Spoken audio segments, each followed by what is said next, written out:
I'm blessed. And belated birthday to you. Thank you. And you're looking great. I'm learning. In your green, I love it. I love it. When you come to the studio with a new chieftaincy title and a new baby boy. Awesome. What do you expect? Double. Yeah, congratulations. We're showing our scorecard. Somebody was asking me, so when you come and do Johnny's Bite, you come and work, you go home, you don't sleep. I say sleep is for the week. Congratulations. Thank you, my congratulations. Brother. So how is Ketu North? Johnny, Ketu North is fine. Fortunately, last week Saturday, our friends in the NPP also completed their parliamentary primaries. You know, it's an orphan constituency for them. That's right. And they were expected to elect their parliamentary candidate last December when they had the elections for the orphan constituencies. But unfortunately, at the time, they did not have a candidate. And so they went searching, reopened. What do you mean they did not have a candidate? Yeah, they didn't have a candidate. I don't understand you. At the time they were expected to elect their parliamentary candidate, right? They couldn't find anyone because the two people who filed or who picked forms earlier decided to withdraw from the contest for whatever reasons, and the best known to them. So they had their election on Saturday, and I'm very, very happy, and we are confident that the 85% projection that we have, we are likely to do more than that. Yeah. I see. And so you are sure of a win? You're confident of a win? You see, I'm not complacent, yes. But winning is settled. We know by God's grace we are winning. All we are working towards is just the margins, because we want to make sure that we increase voter turnout and also increase the votes for the presidential candidate, His Excellency John Dramani Mahama. That's what we are working towards. I promised President Mahama 90% plus. Yes, I promised him 90% plus, and so we are working towards that. We are not resting at all, and even right after I leave your studios, I'm on my way to Ketu North because I have some meetings there and some other community engagements and all of that. So we are working. Also, the winning is settled, but we are working hard to secure a resounding victory of over 85%. You heard the Electoral Commission's Director of Electoral Services. Yes. First on the use of indelible ink. What do you say? What are your thoughts? I think that, yes, democracy is expensive. And since 1992, we have gone through various phases of reforms in our electoral process. You recall we started with registers that had no pictures or photo albums. We improved. We started with the black and white registers. Today we have a biometric register and all of that. And so prior to every election, we have had some reason or reasons to embark on one or two changes or reforms. However, all of the reforms must be necessary, one, and must lead to the improvement of the organization of the elections. And so the aim of every election is to have free, fair, just election. And so if you are bringing any reform, it must be to improve, one, the transparency or the integrity of the electoral process. Unfortunately for us, with the idea of taking out the indelible ink and all of that, the EC is even struggling to give us the reasons why they want to do that. Who gave you that impression? Everything that they have said, forgive my French, it doesn't make sense. Because what have they been saying? They've been talking about costs and it's contributing to some of the sport ballots and a whole lot of things. I've heard various explanations being given, but it doesn't make sense. The indelible ink is the only way we are able to confirm whether or not someone has voted. They talk about the biometric system. But Johnny, in 2016 and in the 2020 elections, for many of the polling centers, we had a situation where technology failed us and we resorted to the manual verification. I voted using manual verification because even though my name was on the register, I got to the center, I placed my finger, my thumb on the machine, the verification machine. It failed to verify me. They gave me a tissue and said maybe my thumb was oily or something. They don't know where you put your thumb the night before. Something like that, maybe. Yeah. So Johnny, for whatever reason, the machine failed to verify me. Right. So they did manual verification for me to be able to vote. And that was how you voted? That's how I voted.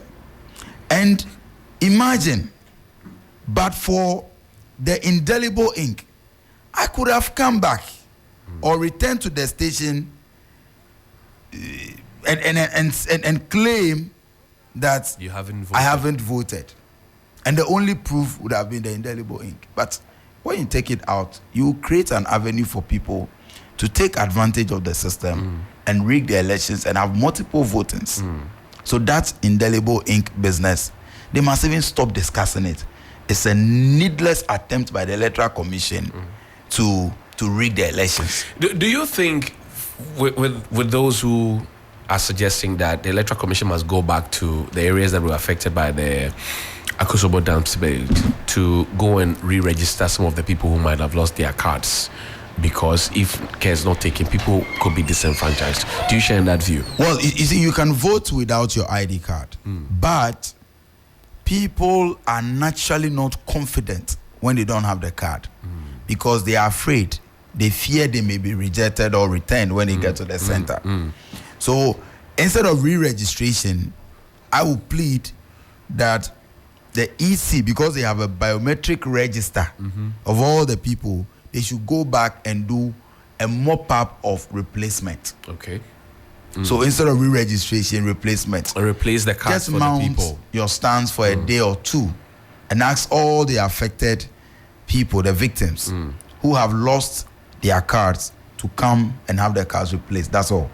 And this would also affect Ghana card. I mean, you need it for every transaction. For Ghana card, yes, that must be done for them and all of that. But because we are talking with respect to elections, Electoral Commission. Yes, I think the Electoral Commission must do that. Replacement must be done. So you are talking replacement, not re-registration, because the data is already captured. Yeah, the data is already captured. They already are in the Electoral Commission's data as registered voters. Right. So all they need is their card. So just go back and do a mop-up for replacement. If that doesn't happen, what will happen?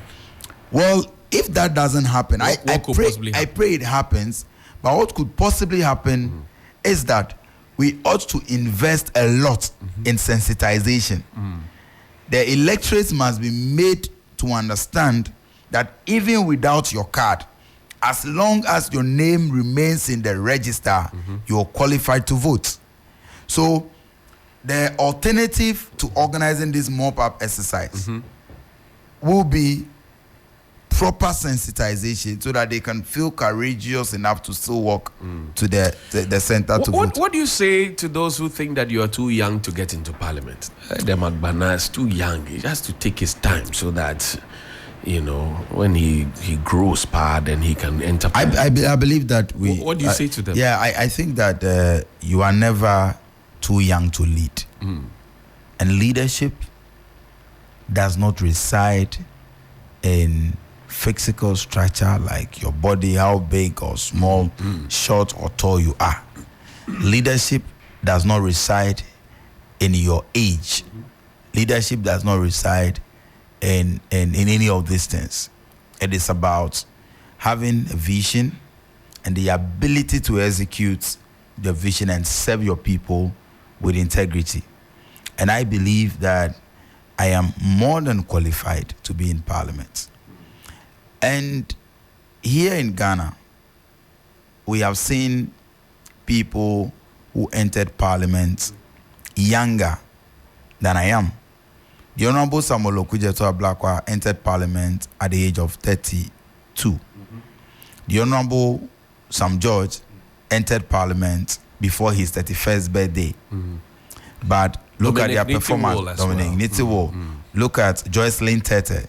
She entered Parliament at the age of 25. Others entered 23 and all of that. But look at their performance. I'm not sure when you see some judge today, you're ranking the best of MPs we have in Parliament. You can write their names without mentioning some judge. Fantastic legislator by all standards. Some judge, and he entered before his 31st birthday. So what does Edem bring to the table? I bring a lot. Like what? I bring a lot. One, vision. I'm very passionate about Ghana, and I'm passionate about my constituency. I believe that it is about time. Okay? It's about time.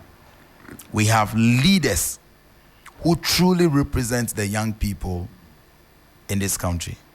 Representation is about sharing in the pains and the ordinary feeling of the people, and making sure that you use whatever position you are in to impact their lives.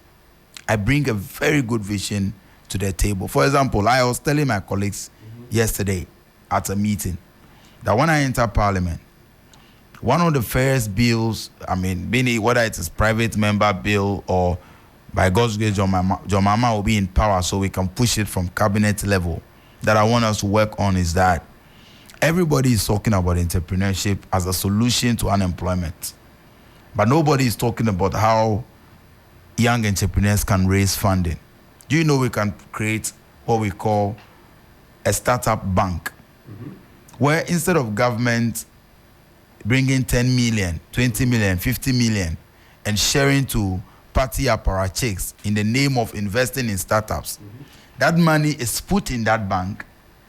Then the entrepreneurs, based on their own merits, apply, go through the process, get supported, and then they pay back the money, but not with interest. Is that not what the youth bank said they were going to do? Bank, you start. They are not able to do it. Have they started? No, they are not. GA. Those ones, one, they haven't even started the youth start and other things. They are not able to do it.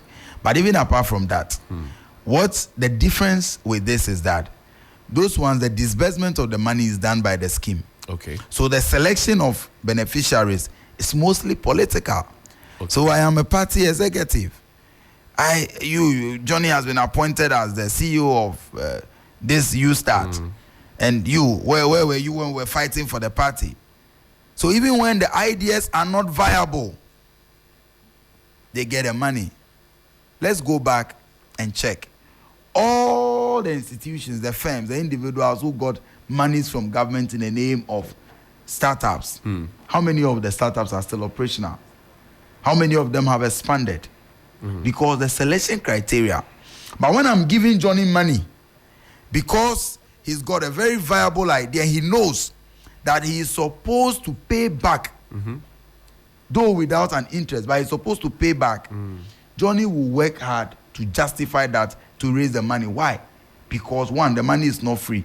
Two, all that government has done was to guarantee for you. Right. This is just one of the things. One of the things that you want to do for the people of Ketu North. No, we're talking about general national. For the people of Ketu North, every single sector, I have outlined my vision. For example, education. Johnny, is pathetic. As we speak today, almost every junior high school or basic school in Ketu North, they do not have computers. Are you serious? And they are supposed to learn ICT. Are you serious? Yes. And they are supposed to compete with the big schools in Accra and all the big schools. You say almost every basic school. Every basic school. In Ketu North? Yes. And I'm told it's and the Ketu same North is not a village. Yes, it's not a village. Yes. All those places. Almost every basic school. So even for my birthday, I decided to, as part of my donations or support on birthday, decided to mobilize some computers and donate to these schools. You should see the number of calls I'm receiving from teachers. They don't have computers. They don't have. So how do they learn ICT? That is a question for the girls. They look at computers in their books and say, this is... And if you like, I can show you a message from a teacher who sent me a message and said, she sent a text and said, Honorable, please, as for my school, even the picture of a computer we do not have. So give us one, just for the kids to see what that is. I see. I have a vision for technical and vocational training, a vision for agriculture, and all these other areas. But the children will be given tablets, or they've been promised tablets. Where are the tablets? Johnny, where are the tablets? I'll be happy if they're able to receive it. But even computers you can't provide, and you're talking about tablets. Then we have to go. I wish you all the best. Your people in Ketu North are listening. What do you say to them as we draw the curtains on our I just want to thank them for their support, overwhelming support so far, and in everything I'm doing. For example, this my attempt to raise some resources and mobilize computers for the students. Do you know that there are youth groups in Ketu North that are contributing to also buy some computers? All they needed was somebody to lead, to take lead, and then lead a vision. And that's what we're doing. So I want to thank them for their support, and they should continue praying for me. 2024, December 7, we are very confident that John Mahama and Edem Agbana will grab over 85% of the votes in Ketu North. You promised 95%. I promised it further. I promised President Mahama. You know, presidential votes are different from parliament. That's right. I promised him. So your promise to John Mahama still stands? That I will give him 90% plus. Okay. That I will give him over 90%. But yours is 85%. But we've set a target of 85%, which means that it's on the average. Okay. And there's that history that 85% is not average. 85% is up there. No, that is your average. It's that should be the list that we should get. I see. So you are for 7th December, not 7th November. Why should we vote on 7th November? You don't agree? No, why? What's the reason? The Electoral Commission sees good reason. No. That if all these reforms, they should think about it for 2028, not for the 2024 elections. This is Jim Mensah talking about the IEA think tank. Has anyone complained to her that we have an issue with transition? Your job is to conduct elections. It ends at elections and declaration. Whether somebody takes power, has only 3 days to prepare for handing over and all of that, has 2 days to tell his tailor to sew a white shirt for him, it's none of your business. But there are SDA people in your constituency. They want to vote in I love my we have a very big SDA church in my constituency in Fenyi. We have SDA churches across the country. Right. But you see, this December 7 being on a Saturday, being a day of worship and all of that, every day is a day of worship for somebody. Do you know that? I know. Every day is a day of worship for somebody. There are days that elections have fallen on Sundays before. It happens. That's right. There are days that elections have been on Fridays. And so if we are saying that because of the Saturday, they have a very genuine concern. But we are saying that let's have a universal date like we've always had. When it falls on it, that is just one day. Should the election day be a holiday? Should election day be a holiday? That's an argument that I've heard some people make. I believe it must be a holiday to encourage participation in the elections, because there are some workers.